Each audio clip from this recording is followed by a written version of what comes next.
Cochrane, el acceso es gratis, en el cual buscan los estudios en los cuales son prospectivos, randomizados y comparan la cirugía extracapsular convencional con la cirugía de facomultiplicación.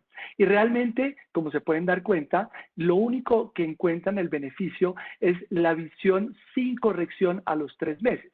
Y esto se debe porque, obviamente, al hacer una incisión más grande, el astigmatismo inducido puede ser mayor si no se sabe manejar bien la incisión, y esa es la real ventaja competitiva de la faco sobre el extracapsular. Sin embargo, la agudeza visual con corrección, como lo demuestran estos 4 distintos estudios, es básicamente la misma a los 3 meses. Entonces, si nosotros hacemos un extracapsular y manejamos muy bien las suturas, vamos a tener realmente resultados comparativos con la facomultiplicación.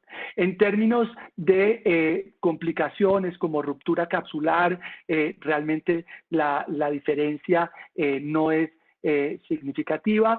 Aquí hay unos estudios en los cuales otras complicaciones favorecen un poco a la faco, pero realmente, como lo muestran estos plots de Foster, realmente la ventaja es en la agudeza visual temprana.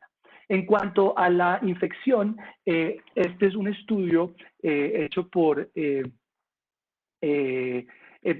publicado, a comienzos de los 90, en el cual evaluaron los pacientes sometidos a cirugía de catarata en los años 80 y revisaron cuáles de esos pacientes en sus bases de datos volvieron para una cirugía secundaria de vitrectomía por una endoftalmitis. Identificaron 338,000 pacientes, de los cuales el 58% fueron cirugía extracapsular, el 30% fue cirugía intracapsular y el 8% fue faco. Y la endoftalmitis postoperatoria en este grupo de pacientes en los años 80 fue de 0.17 en extracción intracapsular y 0.12 en extracapsular o faco. Pues este estudio fue repetido en los años 90, publicado en el 2005 por Emily West, quien hizo exactamente la revisión de las bases de datos del sistema de salud americano, del Medicaid, para evaluar cuál era la rata de infecciones o los pacientes que tenían que volver a entrar a vitrectomía por endoftalmitis. Identificó 477,000 casos, de los cuales hubo 1,026 casos de endoftalmitis. Pero cuando separó la rata de endoftalmitis entre el 94 y el 97 y entre el 98 y el 2001, encontró que entre el 94 y el 97 hubo 1.8 casos por 1,000 y en el 98 al 2001 2.5 casos por 1,000. O sea, una incidencia mucho más alta que la encontrada cuando se hacía extracapsular en los años 80. Y la explicación a esto es básicamente dos. El hecho de la resistencia a las fluoquinolonas de tercera generación y la incisión por córnea clara sin sutura. Se sabe que la incisión por córnea clara sin sutura, aunque es autosellante de adentro hacia afuera, no es sellante de afuera hacia adentro, y en el postoperatorio temprano puede existir entrada de bacterias a la cámara anterior.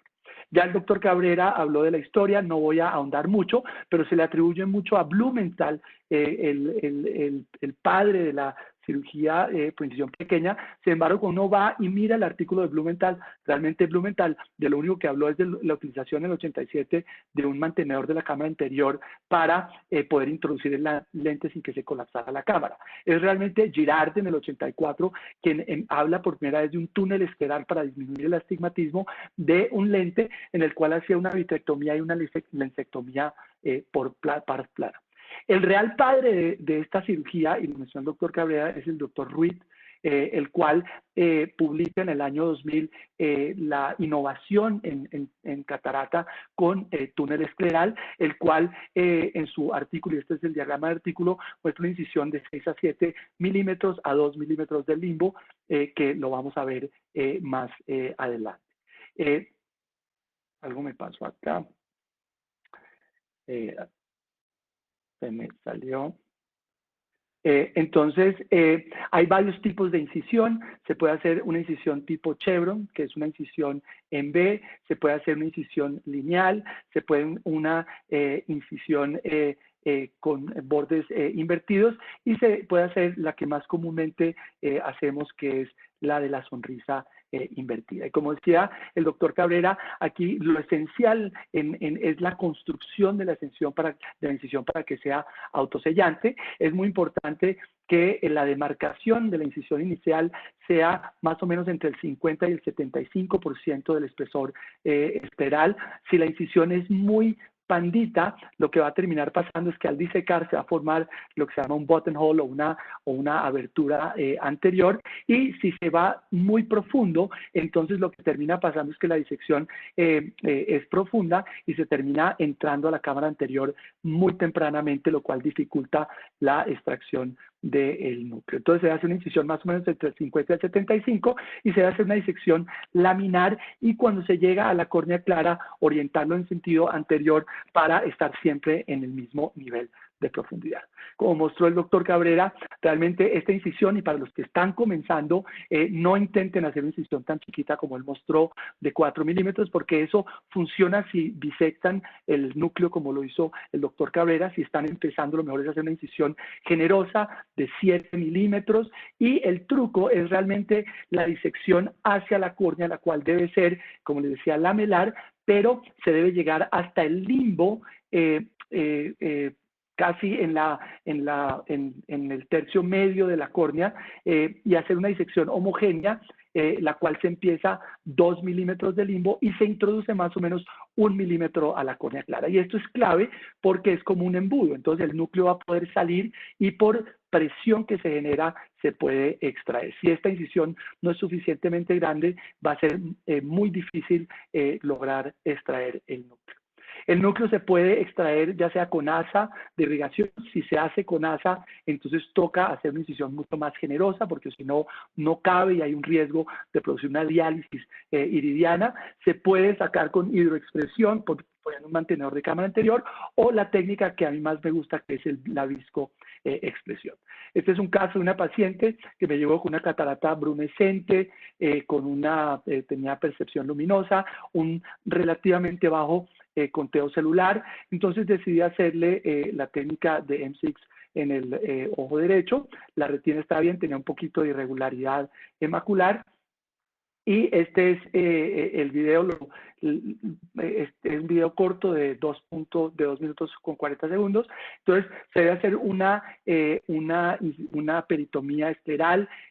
Si están acostumbrados a hacer extracción extracapsular, hagan la misma peritomía que hacen regularmente. Es importante siempre marcar las distancias para que sea mucho más fácil el procedimiento.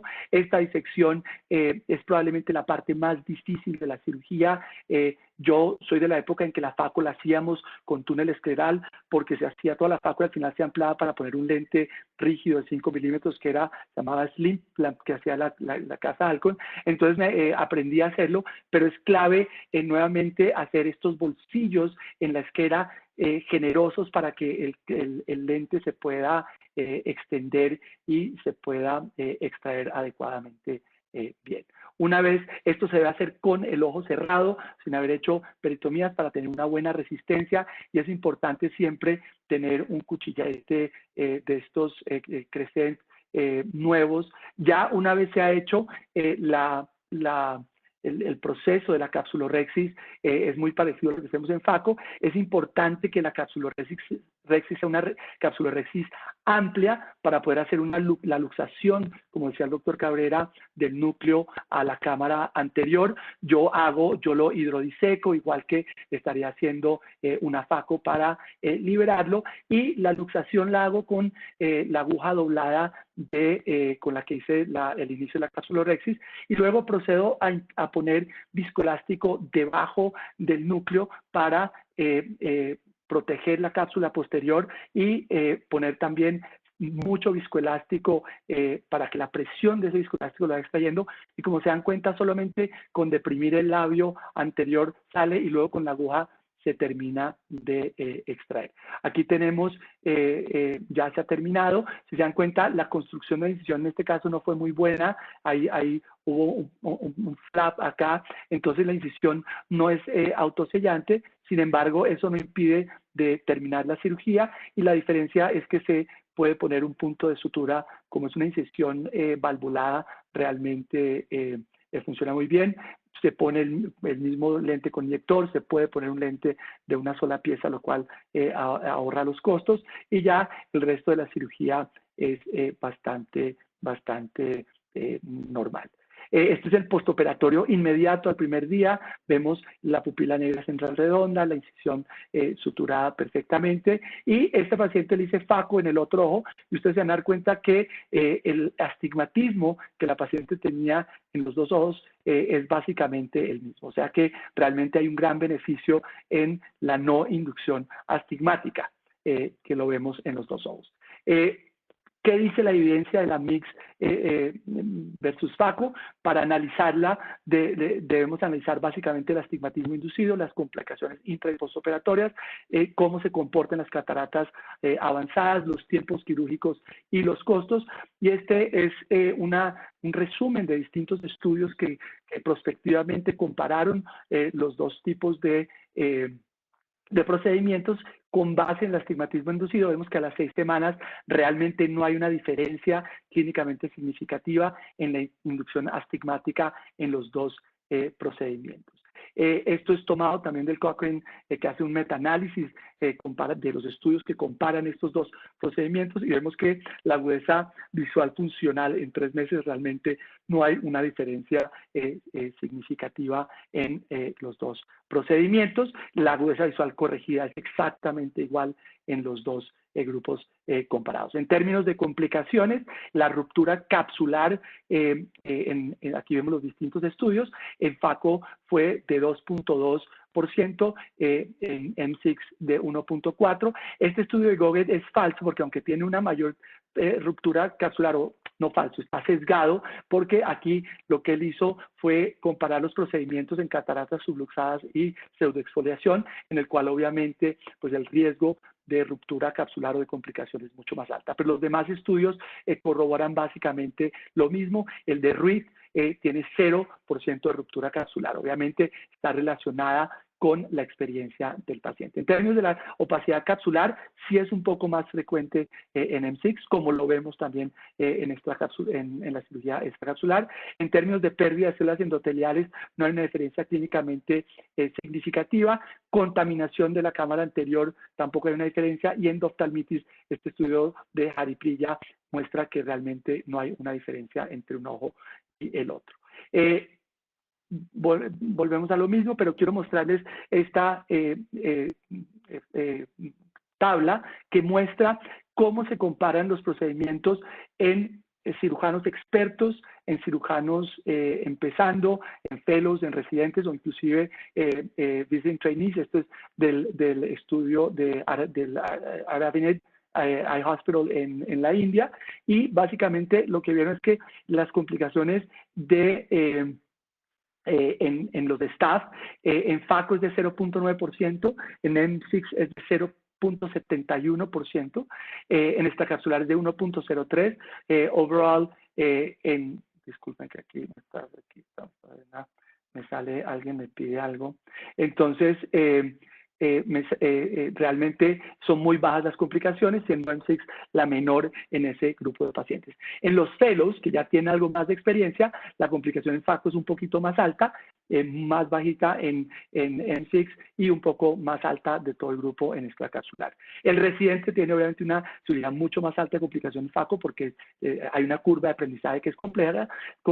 Sin embargo, M6 sigue siendo la menor rata de complicación, y lo mismo sucede en los visiting paciente que va a aprender a hacer cirugía de catarata a la India. Entonces, para llevarse a la casa, la extracción extracapsular mediante pequeña incisión es una alternativa moderna para aquellos casos en los cuales la catarata o es muy densa o el recuento endotelial es bajo.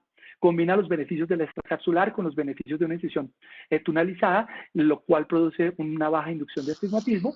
La curva de aprendizaje es plana, con un bajo índice de complicaciones, como lo vieron en la última tabla, y obviamente hay que hacer un gran énfasis en la construcción de la incisión, ya que esto es clave para el resultado óptimo. Eso era lo que tenía para contarles hoy.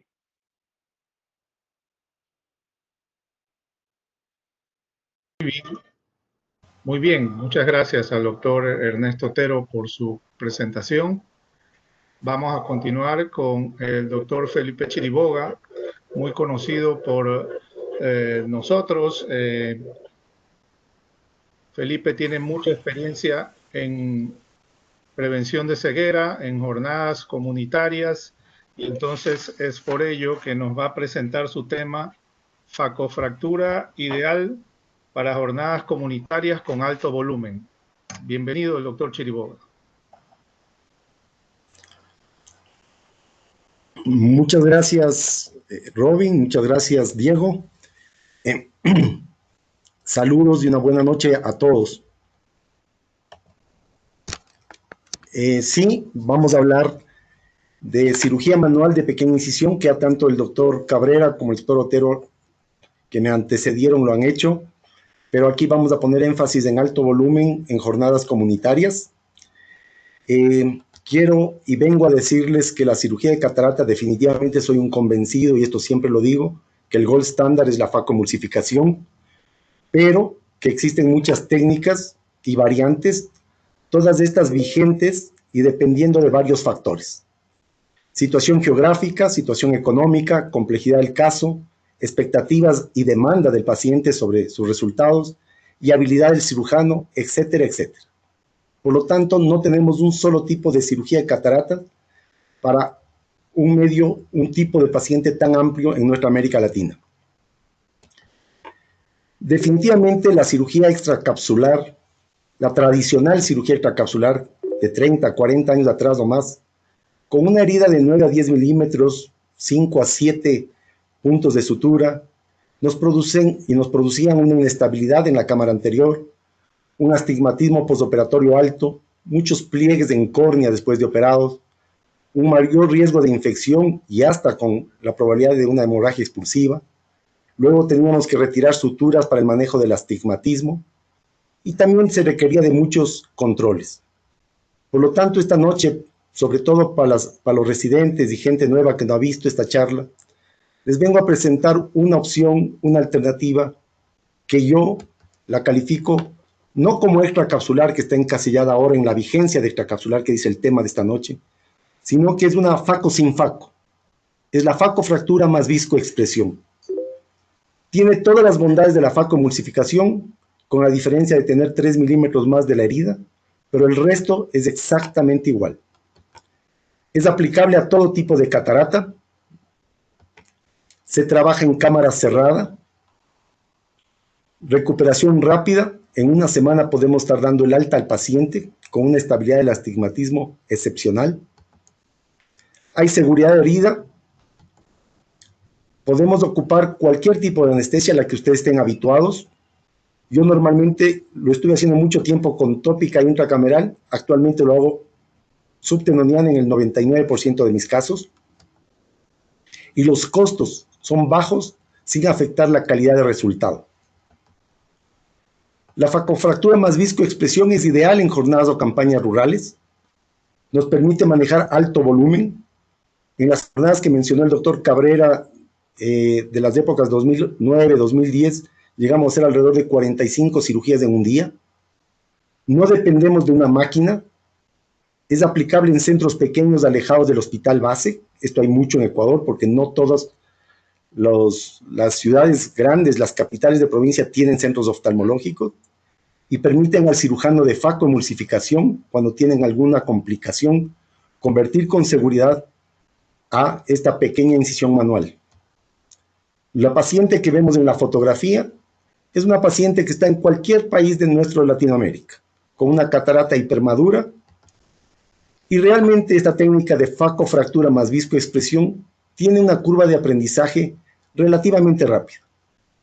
5 puntos capitales importantes: la tunelización, la capsulorexis circular continua, luxación del núcleo a cámara anterior, fracturamos el núcleo y extraemos los fragmentos. El resto de la cirugía es igual que cualquier otra cirugía, con aspiración de masas y colocación de lente intraocular, que puede ser cualquier tipo de lente intraocular. Voy a poner un énfasis en la tunelización. No pasó. Ya.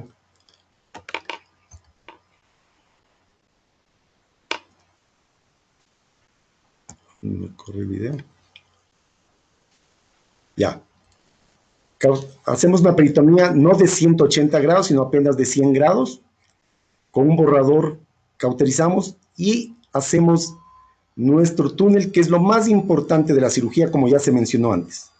En este video ustedes van a ver que estoy remarcando mucho lo del túnel. Normalmente no es así, pero es porque es un video que trata de ser didáctico para una charla como estas, y también docente cuando me ha tocado presentar a personas jóvenes que están introduciéndose en esta técnica. La incisión yo la hago con un cuchillete preseteado que van a ver en unos pocos segundos. Está este cuchillete exactamente, que es de la casa Oasis. No tengo ningún interés de marca, pero realmente es donde he podido conseguir esos cuchilletes. Viene a 350 micras de marcación, me da una profundidad muy segura, y luego con el crescent totalmente horizontal a la esclera, hago el túnel, que como ustedes ven ahí está bastante atrás, y todo va a depender cómo quiero manejar mi astigmatismo. Si no quiero inducir un astigmatismo contra la regla, me voy 2,5 centímetros de atrás y hago una sonrisa invertida. Al contrario, si lo que quiero es aprovechar mi cirugía para corregir un astigmatismo con la regla de 2 o 2,5 dioptrías, solo hago a 2 milímetros de limbo y lo hago recta. Una vez que tenemos el túnel, pasamos al segundo paso, que es la capsulorhexis circular continua. Esta capsulorhexis es como cualquier otra cirugía, como cualquier capsulorhexis de una FACO, con la diferencia que tiene mayor dificultad por hacerla desde atrás, desde la herida del túnel. Siempre a mis pacientes los pongo a azul tripán y hago la capsulorhexis.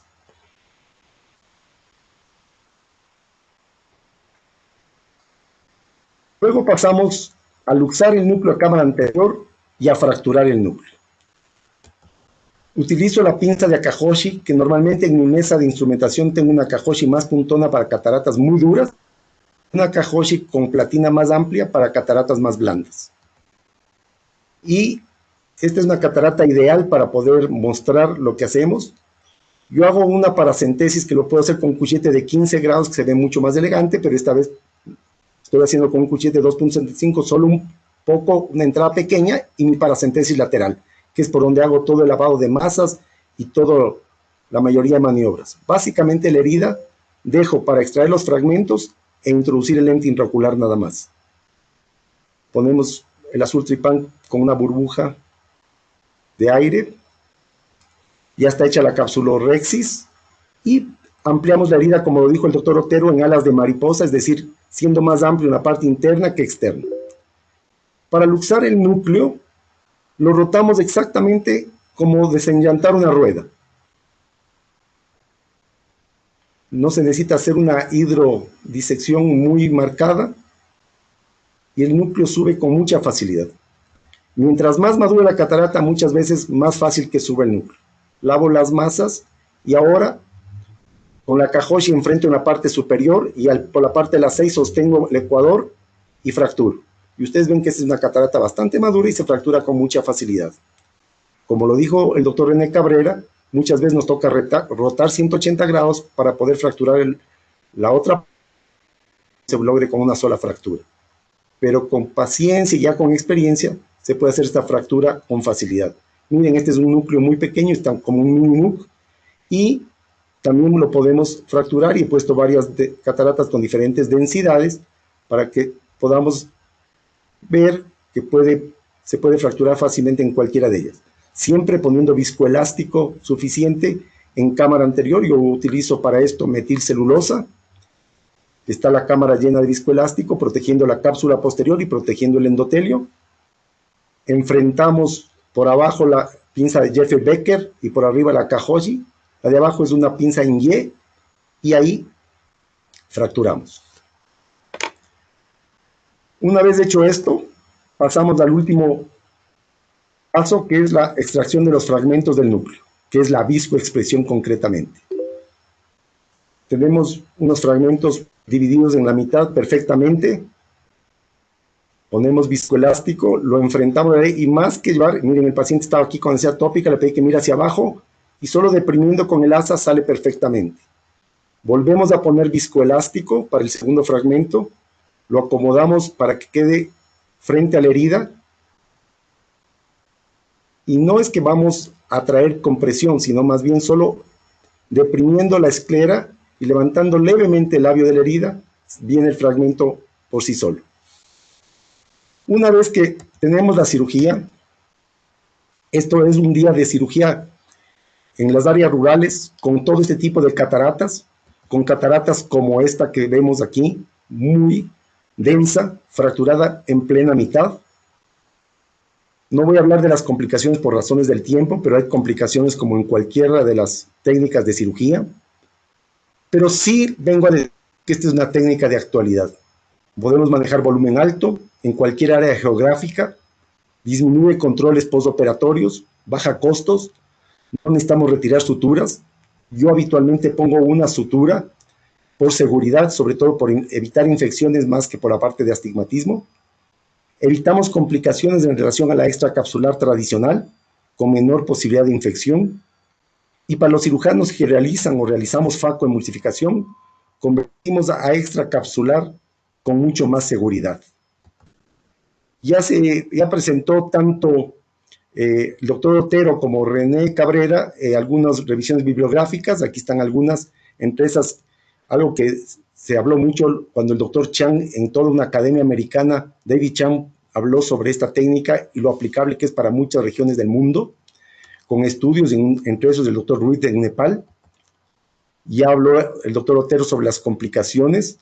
Aquí podemos ver, sobre todo en la parte inferior, donde está el cursor, en la refracción, fíjense, la FACO con 0,78 dioptrías de keratometría y la M6 con 0,783 de dioptría, o sea, muy similares en el manejo del astigmatismo residual. Este es un estudio donde en los gráficos negros son los FACO, los grises son M6, donde la agudeza visual de 20/20 a 20/60, que es lo que manejamos en todos los temas de prevención de ceguera, eran muy similares con diferencia de 1%.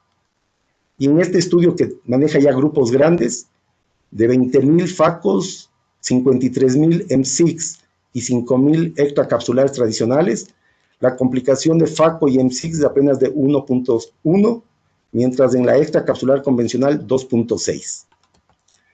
Con esto, en esta época, ya para terminar, insumos y lentes premium, de cirujanos que muchas veces se autodenominan premium, yo les vengo a hablar con esta técnica de los pacientes premium. De los pacientes que no tienen otra oportunidad que por distancia geográfica o porque están solos y no hay quien les acompañe a los grandes centros o por razones económicas o quién sabe por el tipo de catarata, esta es una excelente opción. Y nosotros podemos cambiar su mundo gracias a una técnica como esta. Por tanto, yo en esta charla no pretendo o no he pretendido enseñarles nada. Lo que he pretendido es hacerles pensar un poco. Gracias por su atención. Muy bien, muchas gracias al doctor Chiriboga. Excelente. Vamos a continuar ahora con la doctora Graciela Ruiz, quien nos visita pues, en este webinar de la linda ciudad de Loja. Graciela, con el tema cirugía de catarata asistida por MILUP. Adelante, Graciela. Gracias, doctor Ríos. Voy a compartir pantalla.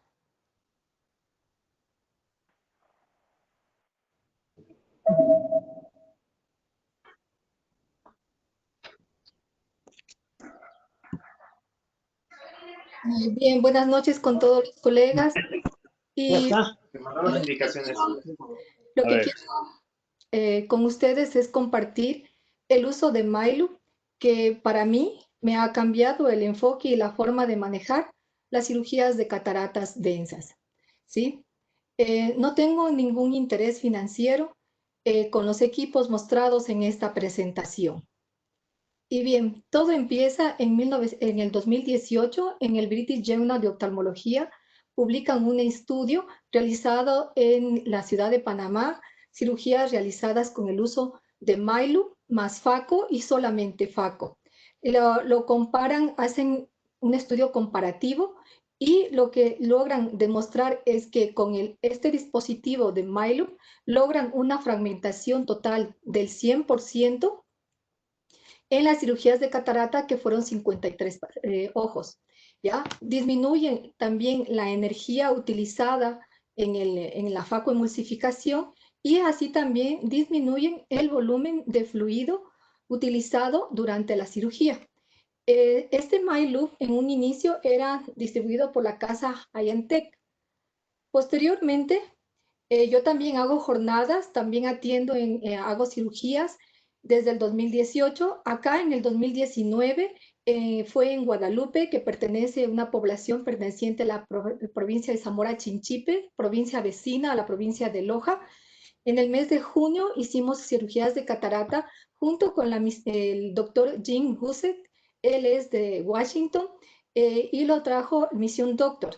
Mission Doctor proveyó con todos los insumos y la compañía Alcon nos proveyó el equipo Infinity. Se hicieron 63 cirugías de catarata y en todas ellas se utilizó el MyLoop. Agradezco al doctor Jim Gusa, quien fue el que me enseñó la técnica, me indicó todas las bondades de utilizar el MyLoop. Y como les digo, acá en Loja y en estas jornadas acá en Zamora, pues lo más común son cataratas duras, porque la gente no le gusta operarse, tiene ciertos miedos y prácticamente lo que uno quiere es ayudar, como dicen ustedes todos los que han participado. Posteriormente, 4 meses después, en la Academia Americana de Oftalmología, asistí a un dry live, pero aquí ya la casa Zeiss era la dueña de MyLoop. El MyLoop es un dispositivo microintervencional diseñada para realizar la fragmentación endocapsular del cristalino sin liberar energía del faco.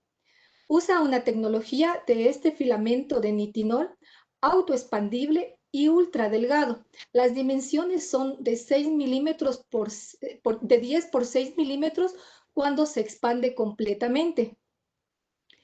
Este dispositivo es para utilizarlo en la facomulsificación. Yo aquí no estoy hablando de una tecnología de extracapsular, sino algo de facoemulsificación. Perdón un ratito aquí. Y entonces voy a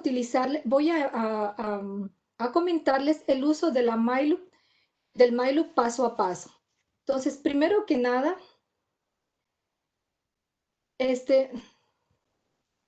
tenemos que teñir bien con azul tripán la cápsula anterior.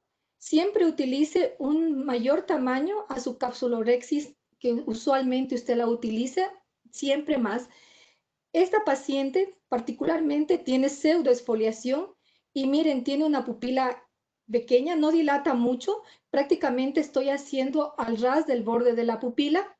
Realice una buena hidrodisección y luego de realizar la hidrodisección y movilizar el núcleo, vamos a colocar más viscoelástico. Llegamos a la cámara anterior y procedemos a introducir el MyLoop. Siempre tienen que ver que tiene una marca de color negro, la cual no debe sobrepasar, tiene que estar a nivel del borde de la incisión del puerto principal. Posteriormente, vamos a presionar un poquito siempre en el centro. El MyLoop siempre tiene que estar en el centro del cristalino, ¿sí? Y procedemos a expandir el filamento de nitinol, el cual se lo desliza en dirección hacia el saco capsular. Posteriormente realizamos una rotación y no sé si ustedes se dieron cuenta que se puede ver un pequeño reflejo en donde procedemos inmediatamente a cerrarlo y con eso hemos logrado la partición en dos mitades del cristalino. Como ustedes ven, es una catarata dura con una pupila pequeña y si ustedes le ven aquí, es la sección completa del núcleo, de tal manera que podemos ver todas las partes anatómicas del núcleo. Posteriormente se hace una facoemulsificación, como empezamos las maniobras de fragmentación y chopeo, como cualquier otra faco.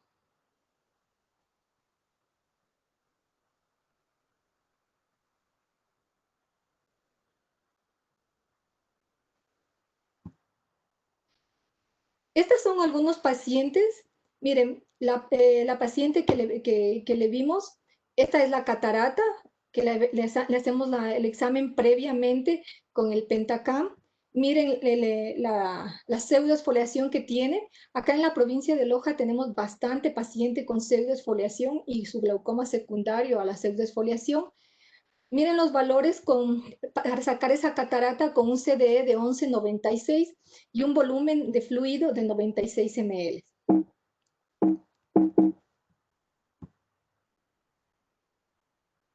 Acá tenemos otra cirugía. Aquí es una catarata intumescente. Como siempre les digo, siempre ampliar bastante la capsulorhexis. Una capsulorhexis tiene que ser amplia, ¿sí? Tratar luego de la capsulorhexis, rotar el núcleo 1 a 2 horas y luego volver a llenar con viscoelástico para proteger el endotelio. Generalmente en las campañas hemos utilizado el Provisc. Disculpen el nombre comercial, pero tenía que indicarles, ¿sí? Introducimos el dispositivo, la marca siempre a nivel de la incisión, empezamos a desplegar, ¿sí? Visualizando que vaya por debajo de la capsulorhexis y posteriormente, ya cuando lo tenemos en el centro, metemos el segundo instrumento para estabilizar el núcleo y luego se realiza la sección completa por la mitad del núcleo.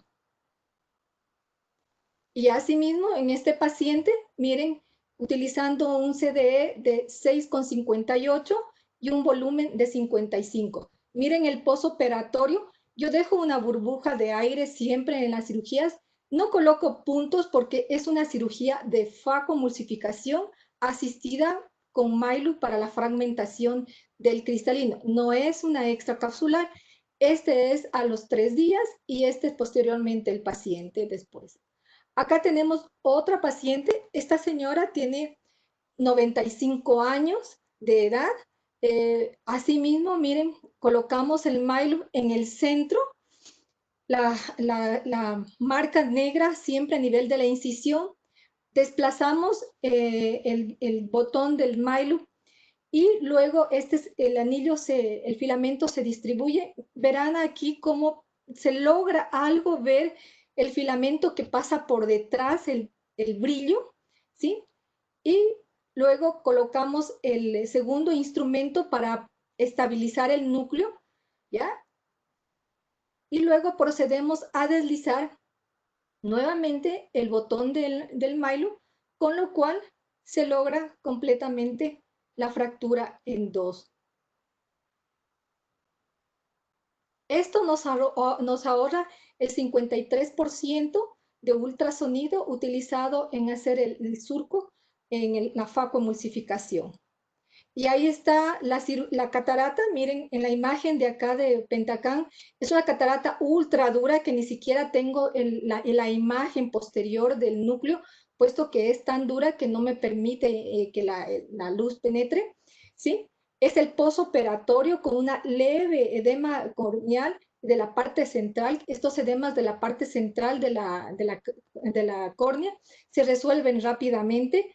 Un CDE de 9,87 y un uso de fluido de 89 ml. Acá tenemos otra paciente.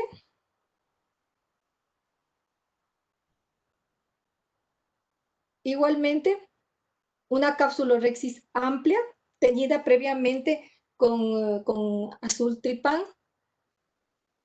Expandimos el filamento, detenemos con el segundo instrumento y luego lo cortamos.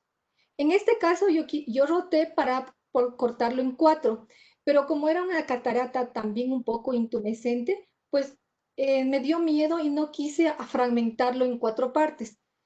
Entonces, más bien prefería hacerlo solamente en 2 y luego empezar el chopeo para poder hacer la facoaspiración de los cuadrantes. Asimismo, aquí está la catarata. Miren, es una catarata intumescente y una catarata madura también porque tiene su buen núcleo, ¿sí? El ultrasonido utilizado, el CDE 4,32, 51 de ml de líquido utilizado, una leve edema corneal en el primer día de la cirugía, ¿ya? Y luego al quinto día de la cirugía completamente esa córnea, casi nada engrosamiento en la parte superior. En el estudio que hizo en la ciudad de Panamá y en donde fue analizado por el British Journal de Oftalmología, ahí se ve cómo este filamento de nitinol es bastante noble y suave con la cápsula posterior, de tal manera que, miren, aquí está el desplazamiento que hace y se lo ve por la parte posterior, luego cuando fragmenta en dos mitades, por lo tanto, permite una fragmentación centrípeta del núcleo, direcciona la fuerza usada para dividir hacia adentro de tal manera que minimiza el estrés zonular. Estas son imágenes publicadas en este artículo que ustedes lo pueden encontrar en el Internet. Por lo tanto, el MyLoop minimiza el estrés zonular, disminuye el porcentaje de ultrasonido, disminuye la cantidad de fluido utilizado en la facoemulsificación y al disminuir todo eso también nos va a disminuir el tiempo utilizado en la cirugía. Y con todos estos factores, al disminuir el ultrasonido, al disminuir el fluido, al disminuir el tiempo, pues nos va a proteger el endotelio. Y es lo que nosotros queremos ver al día siguiente, córneas buenas, córneas sanas, ¿sí? Sin edema corneal. Voy a citar las palabras del doctor Shannon Wong, quien dice que la experiencia con MyLoop usada en la cirugía de catarata es de gran ayuda para manejar las cataratas densas, donde la facoemulsificación sola no tiene suficiente poder para la remoción de esas cataratas. Y yo diría que no solamente es la facoemulsificación, sino también cuando uno utiliza el fento, ¿ya? Yo he tenido casos en donde en esta catarata, ¿ya? Que a muchos doctores, el doctor Capio es testigo, el fento pues prácticamente no le hizo cosquillas a una catarata negra, prácticamente bastante dura. Pero este anillo del MyLoop, al fragmentarlo en 2 o en 4 partes, nos ahorra primero este ultrasonido y al día siguiente vamos a tener unas lindas córneas. Pues particularmente para mí el MyLoop ha sido la solución para la cirugía de catarata. No he tenido que convertir cuando tengo una catarata dura. Siempre me mantengo en la técnica de facoemulsificación, en una técnica bastante segura y con la seguridad de que al día siguiente el paciente va a estar con una córnea completamente buena, transparente. Es lo que quería compartir con ustedes. Espero que les haya ayudado. Les animo a que utilicen este dispositivo.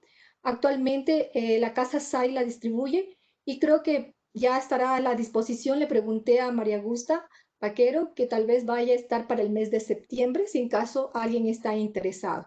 Como les digo, no tengo ningún interés comercial, es simplemente mi experiencia con este dispositivo de MyLoop. Muchas gracias. Muy bien, muchas gracias a la doctora Graciela por su presentación. Vamos a pedir a los panelistas que puedan abrir su cámara, sus micrófonos para empezar un poco la ronda de preguntas y tal vez empezando hasta que ellos están listos. Doctora Graciela, algunas preguntas en el sentido de MyLoop.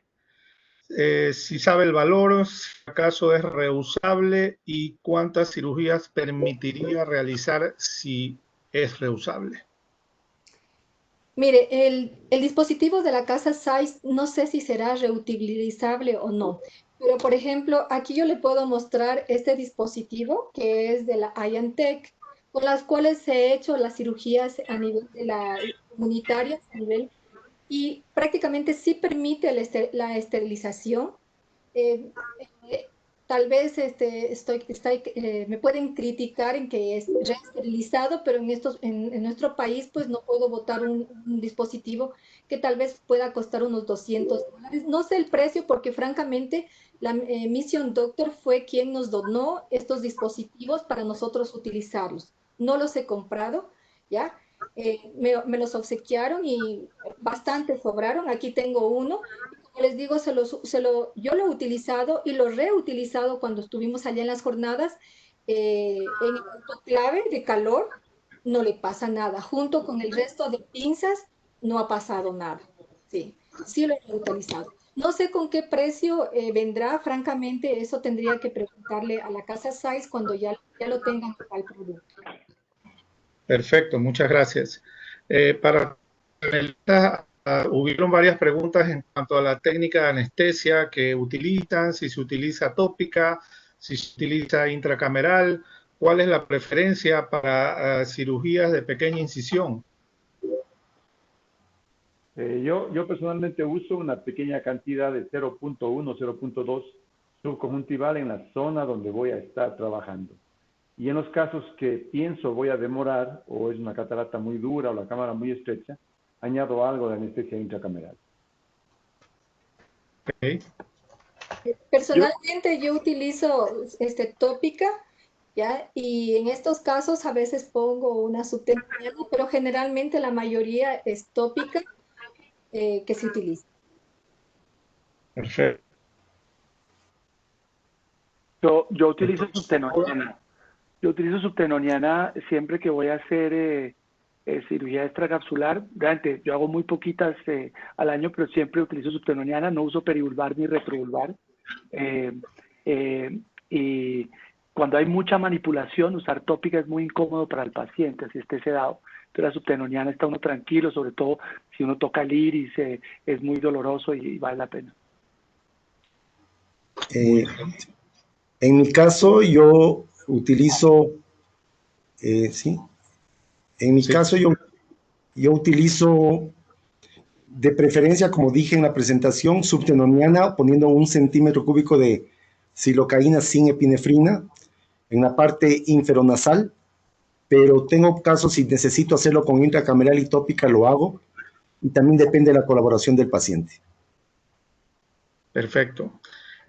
También varias preguntas en relación a ciertos tips para la luxación o el prolapso del núcleo a cámara anterior, ya sea en núcleos blandos o si hay alguna experiencia en rotación y luxación bimanual. Esto también abierto a los panelistas. Yo pienso que el uso de la cánula de Simco de doble vía o cualquier cánula de doble vía tiene la ventaja de que, aparte de llenar la cámara anterior, que ya está con viscoelástico en todo el endotelio, permite inflar la bolsa con solución con BSS o con lactato, y de esta manera, al llenar la bolsa con el lactato, se permite hacer el flip del núcleo sin ningún problema, se le da la vuelta al núcleo y sale a la cámara anterior con facilidad. Pero también cada cirujano debe ver qué le funciona mejor, porque cada núcleo va a entregarse de una forma diferente. Y el uso de 2 Kuglen, el uso de 2 Bircher o de 2 Lester van a funcionar muy bien para poder levantar y rotar el núcleo, como decía el doctor Chiriboga, para en forma como sacar la llanta del carro, pues subir a la cámara anterior. Curiosamente, para mí, esa es la parte más fácil de toda la cirugía. Realmente no es complicado. Yo lo hago, como ustedes vieron, con un cistítomo. Simplemente después de disecarlo, lo empujo hacia abajo y lo saco hacia arriba. El cistítomo lo engancha y sale, y ya lo puede uno rotar y sale todo. Realmente no es complicado. Creo que de esa cirugía de M6, la parte más compleja es desarrollar la destreza para hacer la incisión, que es clave para que todo salga perfecto. Así es. Sí, yo puedo... Perdón un momentito. Nada más en honor al tiempo, dar paso también a otras preguntas, y contigo, Felipe, podríamos comenzar. Existen muchísimas preguntas acerca del diámetro de la cápsula Rexis. Yo creo que eso es fundamental que se explique bien. A ver, comenzamos contigo, Felipe. A ver, yo no tengo problema en la cápsula Rexis. Normalmente con una Rexis de 6 milímetros sale cualquier núcleo. Lo puedo asegurar porque la cápsula es elástica. Lo importante es hacer una buena hidrodisección para que se afloje ese núcleo, y solamente, como lo dijo el doctor Otero, con un gancho de Simsky o en mi caso con la I de Becker, lo muevo al núcleo hacia un lado a otro y se levanta. Pero la Rexis ideal entre 5.5 a 6 milímetros y funciona perfectamente. ¿Alguien más tiene un criterio con respecto al tamaño de la Rexis? El tamaño de la Rexis que para utilizar el Milo es 6 milímetros. Bueno, y se dijo también que podría ser un tamaño de Rexis más grande, pero yo le veo ahí algunas complicaciones si se hace una Rexis muy grande. Empezando por el posicionamiento efectivo de la lente intraocular. Yo no creo que la lente quede atrapada si se hace una Rexis más grande. No sé qué opinan ustedes. De acuerdo. Yo quisiera comentar allí algo que tiene que ver con el tipo de lente que estamos usando. La verdad es que cuando hacemos cirugía de volumen, muchas veces usamos los mejores lentes que existen hasta el momento, que para mí son los mejores lentes porque son los lentes de PMMA. Los lentes nunca se han opasificado, no hay ningún problema, son los más nobles y son los que más estabilidad tienen. Un lente de PMMA con las ápticas colocadas en el surco, con una cápsula Rexis o capsulotomía, va a tener una excelente estabilidad el lente, y en casos especiales de pseudoexfoliación, ese lente no se va a mover jamás, incluso al pasar el tiempo. Por lo tanto, uno sí tiene que escoger, y a veces estamos pensando que toda cirugía debe tener una cápsula Rexis. Yo creo que no. Yo creo que toda cirugía debe tener una capsulotomía o cápsula Rexis de acuerdo a la catarata que tiene el saco cápsula. Por lo tanto, a veces utilizaremos una cápsula Rexis de 4,5 o 5 milímetros para colocar un lente plegable, porque el núcleo así lo permite. Pero a veces tendremos que hacer capsulotomía y colocar un lente con las ópticas en el surco y la óptica, nada más que la óptica en el saco capsular.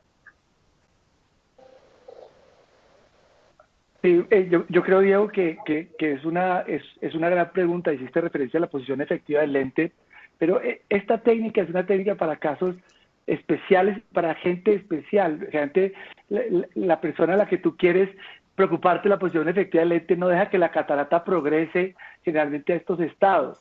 Son pacientes que llegan con percepción luminosa, por lo menos en mi experiencia. Contigo, mi experiencia es mucho menor que la del doctor Chiriboga o el doctor Cabrera, porque yo hago 2 o 3 fracsolares al año. El resto hago es facomultiplicación, incluso en cataratas muy duras.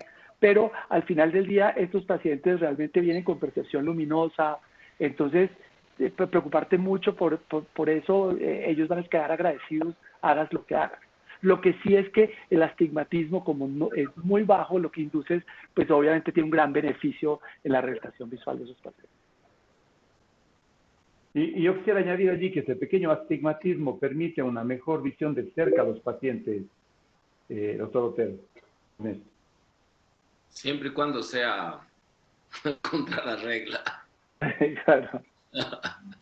Bueno, sí, pero sí, la verdad, o sea, yo pienso que debemos ir concluyendo y quedar muy claros en que es una técnica de pequeña incisión, o M6 es una técnica válida, que ha cobrado muchísima actualidad, como lo dijo Felipe Chiriboga hace un momento, doctor Felipe Chiriboga, que pienso que todos debemos conocerla, que pienso que todos debemos hacerla, así nos toca hacer 1 o 2 al año, pero debemos hacerla, y en la demostración que dio Felipe también, y que debe ser una técnica que puede ser aplicada en campañas.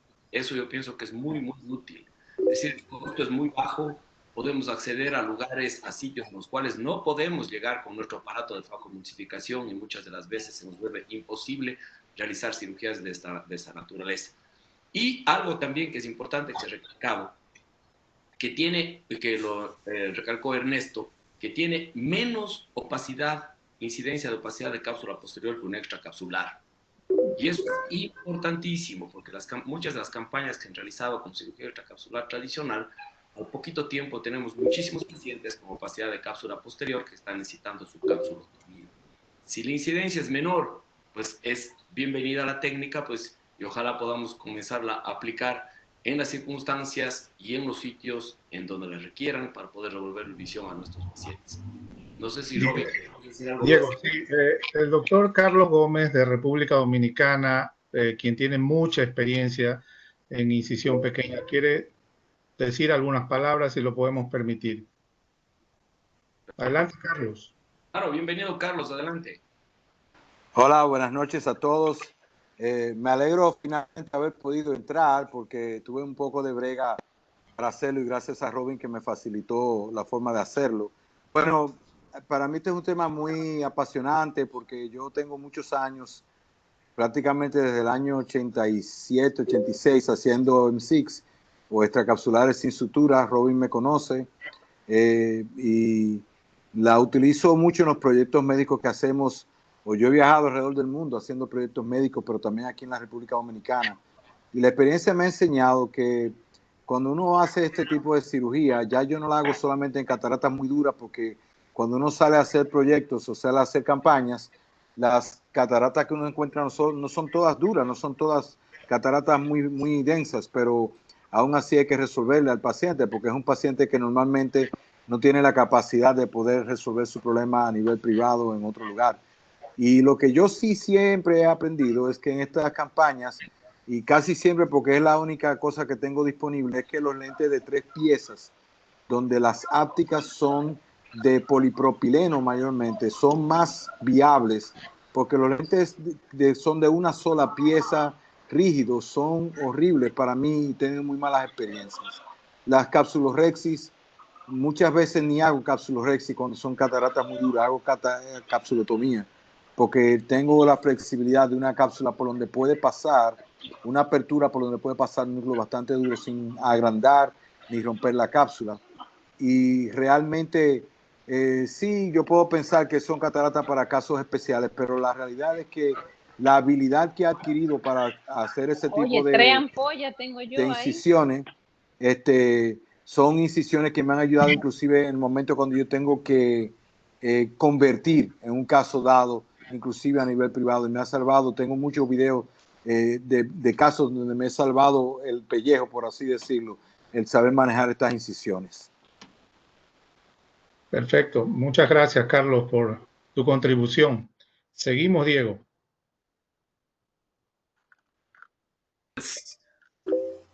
Sí, yo creo que se ha dicho casi todo, a no ser que alguien tenga alguna pregunta o una inquietud o quiera participar, incluso puede hacerlo activando su micrófono y la cámara. Sin embargo, yo creo que ha sido una charla muy completa, muy útil. Hemos tenido una excelente asistencia, lo cual es muy bueno. Y nada más me quedaría por hacerles la invitación al segundo webinar de Catarata de la A a la Z, de compartirlo, que es pues ya acerca de facoemulsificación. Hemos invitado a gente muy experta en ello. Tendremos en primer lugar al doctor Marcelo Largo, que nos hablará acerca de principios de facoemulsificación, al doctor José Miguel Varas, que hablará sobre un tema que puede resultar hasta polémico, que es sobre viscoelásticos, mitos y verdades. La doctora Ángela María Gutiérrez, pues con tanta experiencia que tiene ella como docente en la clínica Barraquer y una cirujana de tantos años, nos va a hablar acerca de astigmatismo y catarata. Luego el doctor Eduardo Viteri, que fue uno de los pioneros en la multifocalidad aquí en el Ecuador, nos hablará acerca de multifocalidad, y yo les hablaré hasta algo acerca de facotecnología, hasta dónde debemos llegar y cómo la debemos aplicar. Así que quedan cordialmente invitados para el día 14 de julio, martes 14 de julio, a las 7 horas. Esperamos poder contar con la presencia de todos ustedes.